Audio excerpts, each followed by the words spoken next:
Assalaamu calaykum. Soomaaliya bariga Afrika. Maanta waxaan ka hadli doonaa mowduuc ku saabsan dalka Soomaaliya. Markaan leenahay Soomaaliya waxaan ula jeednaa dhulka taariikhiga Soomaaliyeed. Dhulka Soomaaliyeed ee kumanaanka sano horta ahaa 100 sano 200 sano waxba kama ahan taariikhaha ummadaha. sidaas darteed kala qaybinta ku dhacday dhulka Soomaaliyeed 150 sano u dambeysay wax qiimo kuma lahan xuduudka taariikhiga dalka. waana arrin ku qoran kaliya bogaga taariikhda cusub ee wadamada gumaysiga badaha dhabarkooda ka imaaday u gooyay dhulka Soomaaliyeed ee maqan. ubadkoodana ugu sheekeeyeen in dhulkaas ayagu leeyihiin kuna qortaan kutubta juqraafiga. sidaas darteed kala qaybinta dhulka Soomaaliyeed iyo maabka cusub ee loo dejiyay inta aan ku guda jirna mowduuceena wax qiimo ma siinayno. waxaan ku tuureynaa bogaga madow ee la hilmaamay. Soomaaliya waa jasiirad oo ku yaala bariga Afrika. markaan leenahay jasiirad waxaan ula jeednaa in biyaha 3 jiha ka xigaan waqooyiga, koonfurta iyo bariga, taasoo ka dhigtay wadanka Afrika ugu xeebta dheer. arrinkaasoo ka dhigan ahmiyad istiraatiijiyadeed iyo mid dhaqaale aad muhiim u ah. waxaa laga yaabaa inaad maqashay gacan biyoodka cadan ee dhaca waqooyiga, laakiin sidoo kale waxaa loo yaqaanaa marin biyoodka Berbera ama gacan biyoodka Berbera, maadaama Berbera ay tahay magaalooyinka ugu taariikhda dheer bariga Afrika iyo dhicitaankeeda daanta Afrika ee gacanka. arrinkaas ayaa keenay in lagu magac daro gacan biyoodka Berbera. khariidadan ama maabkan waxaa dejiyay caalamka muslimka ee Idriisi. taariikhdu waxay ahayd 1154 miilaadi, inkastoo khariiradu gadisan tahay oo dhulka qaybtiisa waqooyi hoos jiro koonfurna korayso. waa sidii la aaminsanaa xilligaas. haddii aad maabka si fiican u fiiriso waxaad arki kartaa magaalada Berbera, taasoo ku tusinayso cumri dheerida magaalada Berbera. taariikhda fog ee Soomaaliya marka koobaad markii laga hadlayay inta badan taariikhda bini'aadamka iyo joogitaankiisa dhulka, waxaa la isku raacay in mantiqada bariga Afrika leedahay taariikh aad u dheer markii la fiiriyo joogitaanka bini'aadamka ee dhulka.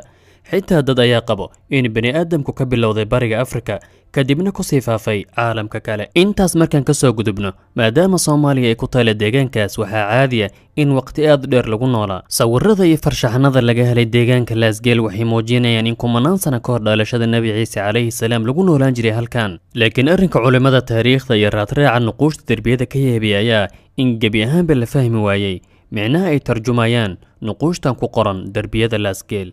Soomaalidu taariikhdoodu ma ahayn dad cawaan oo iska yaacaya, waxay ahaayeen dad xadaarad leh. waxaana daliil u ah raadadka ay ka tageen Soomaalidii hore, sida guryaha u samaysan qaabka ahraamta, derbiyada iyo qalcooyinka taariikhiga.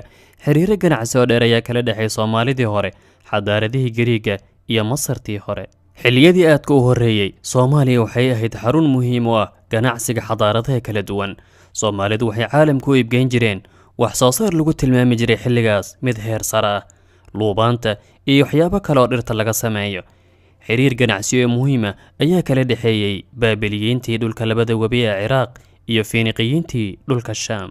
taariikhyahanadu waxay leeyihiin Soomaalida xiriir gaar ayaa kala dhexeeyay faraacintii Masar, gaar ahaan xilligii fircoonkii Saaxuura oo ka mid ahaa qoyskii shanaad ee xukumay Masartii hore. xiriirkaas wuxuu socday ilaa qoyskii 18 ee xukumayay Masar, gaar ahaan xilligii boqoradii Hatshepsut. sidoo kale xiriir ayaa kala dhexeeyay Soomaalida, Giriiga iyo xadaaradii Roomaanka. Soomaalida iyo Islaamka. Islaamku dhulka Soomaalida wuxuu gaaray hijradii rasuulka ee ugu horreysay.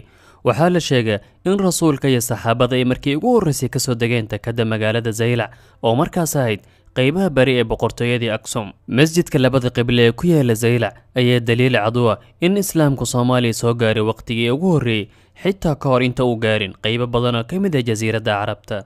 tilmaanta dhulka Soomaalida sida ku qoran kitaabka Mucjamil Buldaan uu qoray Yaquut Alxamawi oo noolayntii u dhaxaysay 1178 ilaa 1225 miilaadi. Yaquut Alxamawi wuxuu kitaabkiisa marka hore uga hadlay xeebaha Soomaaliya oo ku sheegay inay tahay meel cambarka lagala soo baxo, aanan laga helin meel aan xeebahooda ahayn. wuxuu tilmaamay in xeebaha Soomaaliya ay ku yaalaan magaalooyin uguna caansan tahay Muqdisho.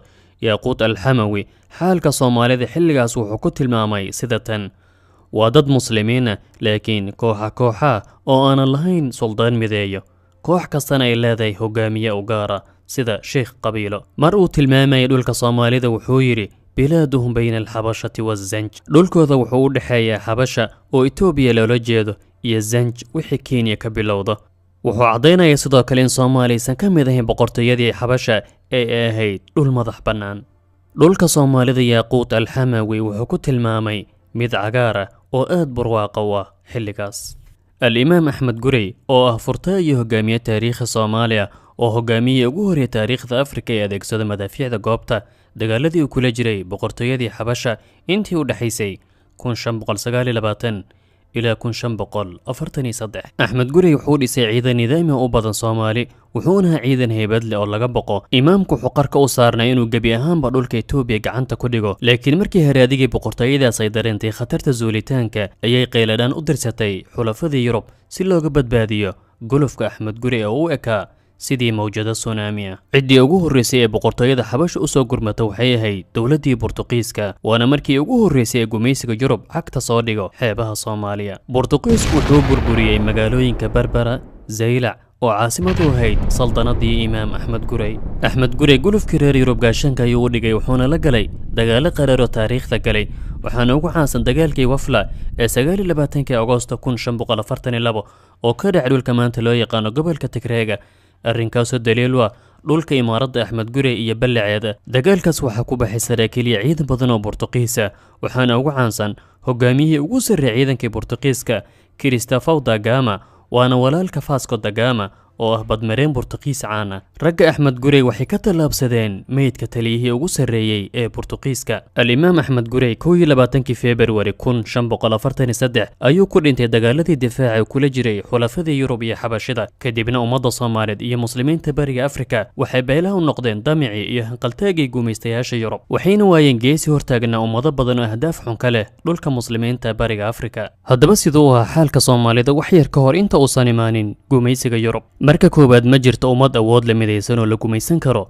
Xilligaas waa bilowgii qarniga 19aad xalka Soomaalida wuxuu u ekaa sidii ay ahaayeen imaaradihii Andalus ee qabiil kasta imaarad samaystay, kadibna sidii maalinba mid loo cunayay Andalus oo dhan ka baxday gacantii muslimiinta. Xeebaha dheer ee Soomaaliya waxaa ka jira saldanado yaryar oo fara badan aanan midaysnayn, mid kastana diyaar u ahayd inay dhulka ka kirayso ama xitaa ka iibiso shisheeyaha, iyadoo arrinkaas dhaafsanayso lacag aanan badnayn. Obokh iyo Tajara waxaa laga kireeyay Faransiiska, xeebaha waqooyi waxaa sidoo kale laga kireeyay Ingiriiska, gaar ahaan Berbera, ama heshiis lala galay odayaasha dhaqanka. Kama marna dabcan in la dhakray odayaasha. Dhinaca marka iyo koonfurta kale ilaa bariga waxaa kireystay gumaysiga Talyaaniga. Kadib arrinkaas, salaadiintii laga kireystay dhulkaas waxaa lagu yiri shanqarta kabihiinana maqashiya, dhulkina gumaysi ayaa la wareegay. Soomaaliya waa dalka keliya ee xubinta ka Jaamacadda Carabta ee umara dhulbaraha.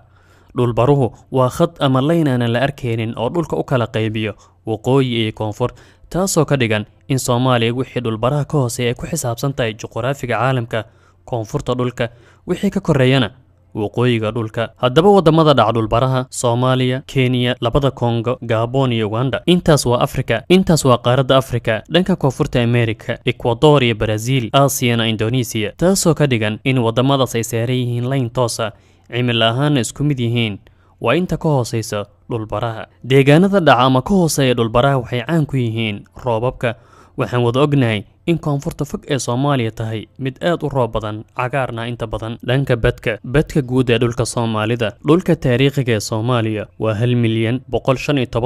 1,115,283 kilomitir square, taasoo ka dhigan wadanka 27 ee caalamka oo dhan dhinaca badka ahna kan tobanaad qaaradda Afrika. lama yaqaan markii ugu horreysay la adeegsada magaca Soomaaliya dal ahaan. Intii aan mawduucan diyaarinay ayaan la kulmay map ama khariidad qadiim oo la sawiray xilligii dowladda Cuthmaaniyiinta, gaar ahaan taariikhdii 1803. haddaba magac ahaan waxaa Soomaaliya ku qoran magaca Cijin sida idiin muuqato, Cayn, Jiin, Nuun. haddaba Cijin maxaa loola jeedaa? kelmadda Cijin markaan ku eegno qaamuusyada kala duwan ee luqadda Carabiga waxaa soo baxaya dabcan magacyo badan oo kala duwan, laakiin micnaha ugu macquulsan oo ku habboon sida maapka ka muuqato waa Cijin, geel ama hal, naaqa cajina muqtanisa min as-simn, geel barwaaqaysan oo buurbuuran. waxaa macquul ah in magaca Cijin ee maapka Soomaaliya lagu qoray loola jeedo dad xoolo dhaqata, geelna caan ku ah kuna jira barwaaqo. qaybta labaad insha Allah waxaad ku maqli doontaan taariikhda gumaysiga iyo macluumaad kala duwan oo ku saabsan Soomaaliya.